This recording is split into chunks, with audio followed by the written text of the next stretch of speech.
right, here we are. I'm very excited for my guests in the building today. I know who you are, but please introduce yourself for the people today. My name is Terence Wheeler. I'm founder of LumiereVodka. I'm from Columbia, Maryland in Howard County. I graduated from Howard High School and I attended Hampton University and graduated from Hampton University in 2018. Okay, you say you went to Hampton University. What did you study? Studied criminal justice, so actually pretty ironic for what I'm doing now. But you know what I'm doing now, as far as in the spirits industry, it kind of chose me. I didn't really choose it. So at one point I wanted to be a corporate lawyer, and I remember I was going the whole legal track, pursuing that for myself, and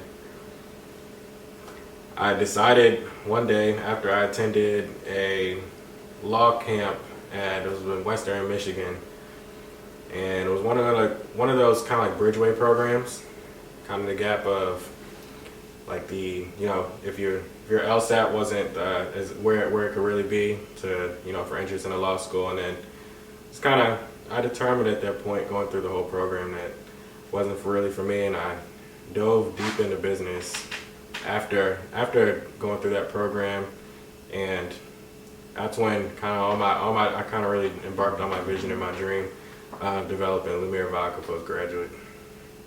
Okay. So what were some of the things that you liked to do on campus at Hampton when you were attending school? Some things I like to do, typically, I like talking to everybody. I don't really care who it was. I just like talking to people, being social. That's just kind of my personality. I also liked my friends. Hampton's kind of one of those, kind of weird, kind of one of those cliquey schools, once you find your little group of friends, kind of you hang out with a lot of the times. I like to just sightsee within the area, kind of just see things in the area as far as Hampton, the city, the town, what it was. And what else I like to do? Were you active in any sports, any clubs, any extracurriculars? I did. I played football for about my first 2 years in Hampton, and then I was in a couple departmental clubs within my major, and then I also was in the student leadership program. It was called the Greer Dawson Student Leadership Program, SLP, on campus. That actually kept me pretty busy a lot of the time too. I was also a Newt. I pledged at Hampton, crossed Beta Chi Spring 2017, and I mean whatever was really going on campus, I tried to just make sure I was part of it. I was pretty active there, and then anything to kind of build my career, or I'd say my career interest. I didn't really have no particular career at the time. I really didn't know what I wanted to do, but I would jump in any marketing roles that were offered, sales positions, anything that was kind of business oriented. I like to just be a part of, especially within the hospitality nightclub scene. That was something I was very interested to at the time. I got involved doing product promotions and did pretty well in this space at the time in college. Okay, so speaking of party promotions and being active on campus and a part of a little bit of everything, it sounds like, how did you develop Lumiere? Or what were the beginning stages look like? So Lumiere is just one of those things that it just slapped me in the face. Sometimes I always when I really sit here and I have the Lumiere bottle in my hand, I'm always like, man, how did I get here? But I started selling something called Liddy Juice. I caught it in college, and I came up with it, I started with juice in a baggie. This is what it looked like. It was a little bit skinnier than this. It was about half the size of this baggie. And then what I did was I took a straw and I poked a hole through it, and it looked like Capri Sun. And I mean, it was one of those things on college campuses that just looked cool, and it had like a turquoise, greenish, bluish hue to it. And it just did really well on campus. It was kind of trendy, you know. It hopped on everything. Everybody started calling everything lit at the time, so I was like, "Hey, Litty Juice," you know what I mean? And it was weird because I was in a leadership organization on campus. I started actually presenting to people, like in those organizations. You know, what do you think it is? What do you think of that? Presenting in my own friend groups. Like, I didn't even realize what I was doing at the time. As much as I presented now, like that was just like a microcosm of what I was going to embark on. I didn't even know at the time. I'm sitting there presenting juice, you know, to people on campus, and I started selling it. And I mean, it took off. It took off. I had everybody just drinking this Litty Juice, and it got to a point where I upgraded to glass bottles. I went to the dollar store, and I was like, man, this stuff's going crazy. I gotta think of another way to sell it, make it look good. And I went to the dollar store. I found something that looked like a bottle. It has a cork on it, and I don't know. Then I thought of like a label design, and then this is what it came out to. It's Litty Juice. It has a biohazard sign, and with the fire, kind of like the fiery font, and it was attractive. It was something that was catchy, and it was something no one was really doing. And I mean, my vision for it was, I was just, you know, a hungry college student at the time, and you know, we were all, everybody has their own little hustle trying to make some money in college, and this was mine. And it was one of those things that just really caught on. Once I put it in these glass bottles, I started making promotional videos, and we had these little group me chats. I posted in there. I took my little pictures at the time. Like I said, this is just a microcosm of what I was going to end up doing. I didn't even know at the time. I was just trying to make some extra money. So I'm doing little mini photo shoots and all those types of things, and it turned out really well. And I really, once I put it in glass bottles, it really caught on, and it was kind of one of those drinks before, you know, any type of party, you know, people were just looking for Litty Juice, you know. And at the time, one person had walked in one time, because I was, you know, everybody would come see me on those Fridays before we had this thing called 12 to 2.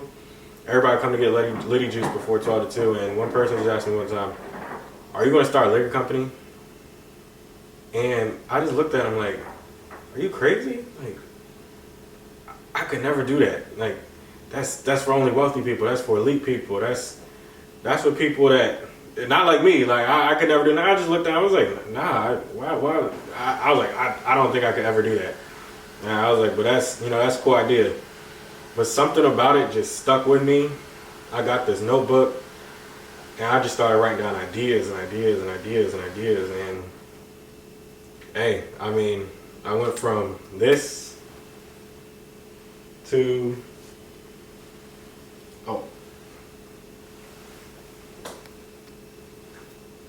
this. Like, this was my first bottle design. I remember coming out of school, and after I really jumped into the LumiereVodka vision really hard, I had drew this out on a piece of paper. Like, this is one of my ideas, one of my visions, because I had just got like these burning like visions. I'll be in the car just driving, just get a vision, like I would almost see like fire in my eyes. And someone just told me to go home one day and just draw this on a notebook. And I got something that looked like this. You know, I wasn't no engineer. I didn't have any type of, you know, design background, experience, industry background. I didn't have anybody within my family, within my circle that could help me do this. And I mean, look, the label looked crazy. You could barely see it. The labeling on the writing on the logo, and the size of it looked crazy. The back label was all messed up. I remember I kept trying to do different, you know, types of tamper strips or any type of way to seal it. Messed with a whole bunch of different seals, and it looked crazy. You see how big the cap was, but I wanted to make it look like a trident. The bottle was a trident in itself. Had a whole bunch of just crazy ideas at the time. So you were saying that, you know, not a lot of people were really, you know, doing the same thing you were on campus as far as bringing product to the college students. So can you speak a little bit more about how you gained traction with it? Because you were mentioning that people would come to you before they would go to class or some meetings or something called 12 to 2. Can you give a bit more detail in that? Yeah, I mean, college is one of those places where it's just like its own little community and bubble. And, you know, everybody just kind of has their own gift. Let's say, like, there's somebody you know that can write really well. There's somebody who can cut hair on campus. There's somebody who, you know, can provide the late night snacks. You know what I mean? They sum out their apartment, and I just happen to be the juice guy. It is not something that, like, I like clearly had this, you know, this long term vision for it. It's just something that just came to me, and I kind of grew into that, you know, grew into that brand. And when I came up with Liddy Juice, I mean, when I thought about the name Liddy Juice, like, I was thinking, like, all right, if it's gonna be lit, how can I make people think it's lit? All right, I'm gonna put a biohazard sign on there, because if it looks scary and it looks like it's toxic or it's not good for you, people want something that is not good for them, like, naturally, you know, like, it's just how we're programmed. So it's human nature. Yeah, it's human nature. Like, people want something that's not good for them. So I was like, I'm gonna throw a biohazard on there. Yeah, like, look, that looks lit. And then I don't know, I'm just playing around with fonts. I'm like, oh, I'm gonna use a fiery font, because it's literally on fire. The name is lit. So I was like, Liddy Juice, and it just caught on. And I started making my little ads and started meeting people, talking to the journalism, communications people on campus. Like, I literally was using all of my resources, like anything I could tap into. And then when I got to the point where I really put in my mind, like, all right, this is making me money. This is something I'm good at. Like, I'm actually good at pitching this. I'm good at selling this. People love it. You know what I mean? Like, it makes people happy. And it was kind of one of those weird things where it's like, my own spirit was sealed up in a bottle, like in a product. So I was like I could literally not be somewhere, but my spirit was there through my product, you know, through the juice. And it became like literally the life of a part. People were asking it to support their parties, their birthdays.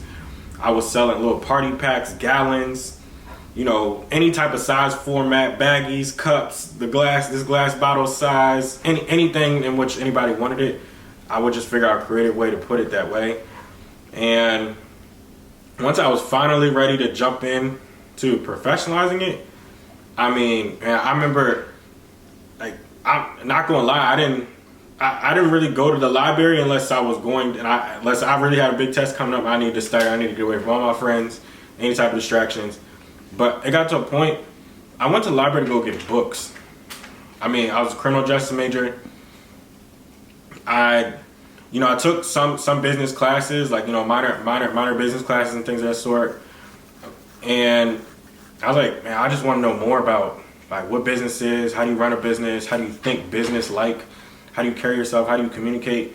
And I just went to the library. I started getting books. And I remember just reading them.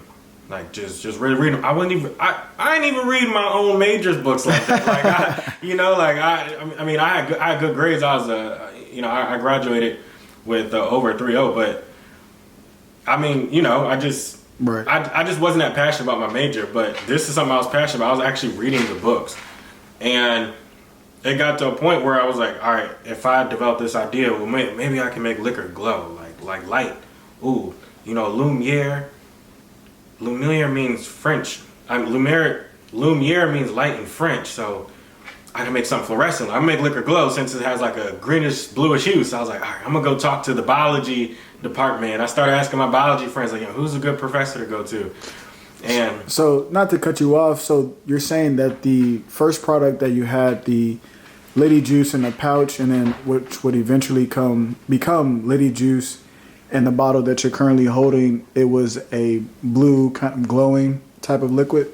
No, it didn't glow. It looked like it had a glow to it. Like, people took pictures of it. That's what made it kind of cool. But it did have like a greenish, bluish hue to it. And I mean, the glowing part is something where I was trying to professionalize this concept. Like, all right, this is where like one of those first ideas came to me. All right, if I made it like a real product that was on the market, I'm like, how can I make it different? Oh, I'm gonna make liquor glow. So that's what I decided to do. And when I decided to try to make liquor glow, this is where my mind was just really, really like spinning and going into I don't know, this Twilight Zone, you know what I mean? I decided, when I talked to the biology department, I was like, all right, if I can make liquor glow, how can I make people consume something that's natural and that actually glows?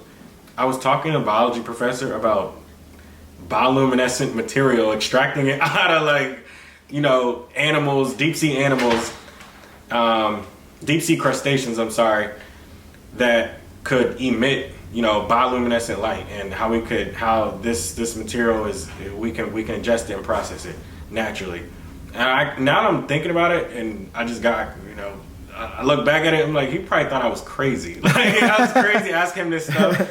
And I mean, he thought it was interesting, but I know he probably thought I was crazy. And that was one of my first ideas. And once I got out of school, when I graduated, and I jumped into more of the prototypical stage, this was one of my first designs. So, you know, like I had just described, like this deep sea aspect, I had this fascination with the deep sea, and we've only discovered about 5% of the ocean, and it was this mystery. And so my whole passion was predicated off of mystery of the sea. Like, the sea inspired me, you know, the deep sea inspired me. And everything about Lumiere was foundationally revolved around the sea and this trident. So when I thought about the trident, I was like, you know, it's a sense of power. It's a sense of dominance. You know, when you think about someone with a trident, you know, when we think of some of those, you know, mystic gods, you know, when they have a trident in their hand, it's a sense of power. And so, like Zeus. Yeah, like Zeus. So I thought about making the bottle a legit trident, because I wanted to make sure it separated itself out of anything on the market. And so when I went through the prototype design, I had all these ideas, these flashes of visions I'm writing down on this piece of paper. They told me to do this. And this bottle looks crazy, absolutely crazy. And it's one of my prototypes. I mean, it's missing, you know, some of the ink on it, and the label's kind of messed up going around, and the measurements are off, things of that sort. But this is my first step towards perfection. I just kept practicing and looking at it, understanding labeling. I had no one to help me. I had no one with a background on this within my family, and I was just trying stuff. And this bottle was one of my first prototypes, and then I stepped up to my second gen, where I got a little more practical. You know, the cap got shorter, because most of the time when I would go talk to retailers, I was doing my, you know, in-market research, they would tell me, you can't even fit this bottle on the shelf. And this bottle couldn't fit on the shelf either. I messed it up again. So it still looked cool, and it was a good design. I mean, like, it's amazing design. I mean, if I could revisit this one day, still would. Really looks cool and really fits my vision. And at the time, this was a cork in itself. Like, it popped off like a cork. Like, really cool. Oh, wow. And you notice the labeling on this is a lot better. I learned about, you know, increasing the size of the fonts and making things synonymous. All right, so the first gen was a wreck. And this is my second gen bottle. And I probably had about 3 or 4, probably about 5 generations of bottles I had to go through before I got to my final design. And it was just all trial and error. I mean, I was just trying things, and I really didn't have much help at the time. I mean, I would consult experts, and I would pretty much, you know, use all my resources to the best of my ability. But at the end of the day, I wasn't an engineer, and I was just doing the best I could. And this is what the second generation came out to. If you notice, the cap is shorter. It's a lot more functional and practical. This cap in itself is a pull-off cork. And the first one, I would do in-market research, go talk to retailers, and they'd be like, oh, it's too tall. It can't even fit on the shelf. And then I was like, oh yeah, you know, I'll make it shorter, make it this, you know, this tall. It's going to be this many inches and all this stuff. Took it back. It still ain't fit on the shelf. So, I mean, that's just part of being an entrepreneur. Like, you know, sometimes you think you're really doing everything right. and you could be doing everything wrong. So I also learned a lot about labeling at the time, and you know, the way a label should look, the way people perceive it psychologically and optically, you know, what things to include on the label, and then what things will push it through to compliance. And these are just some of the things I was just learning at the time with my first couple generations of the bottle.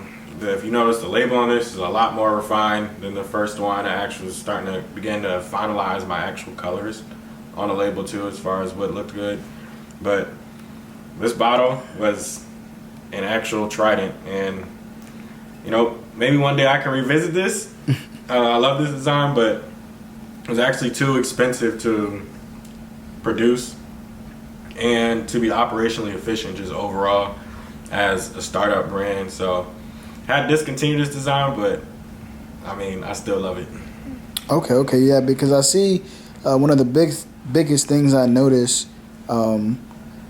is between the first gen prototype and the second gen prototype that you're holding right now is the label. The label on the first one looks like it was green, so it maybe blended in more with the bottle a little bit, and now I see that you switched to a black label, so I guess make it stand out a bit more. Could you speak more about that?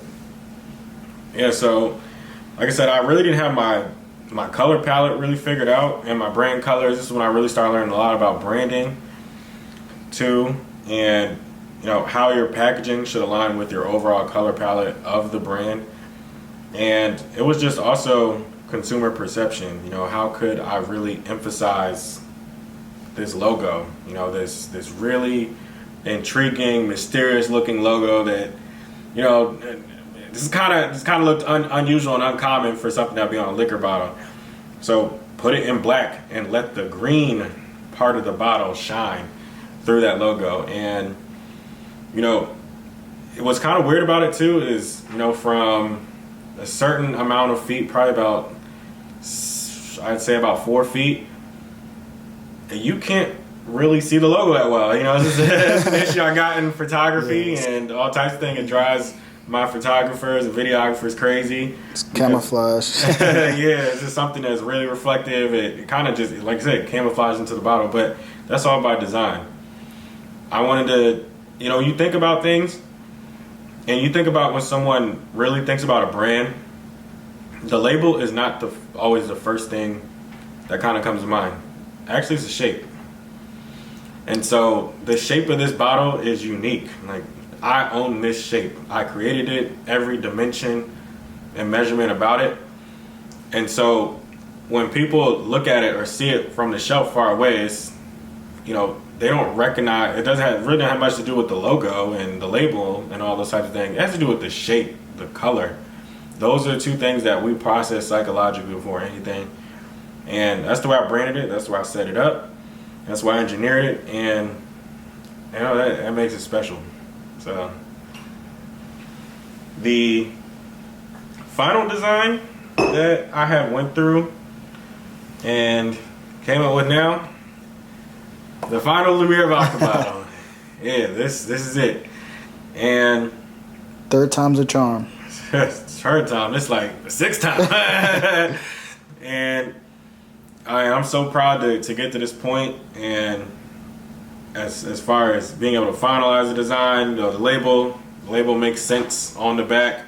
It's concise. It describes the heritage, the origin, the sacredness of the liquid inside. It's all, you know, certificate of label approval compliant.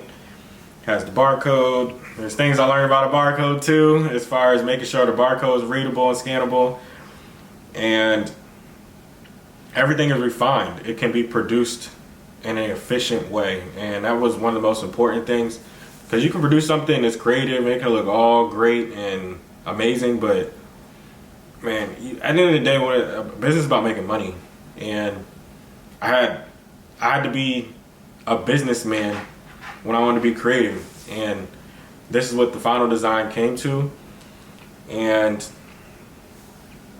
really proud of it. Everything's a lot bigger, bolder.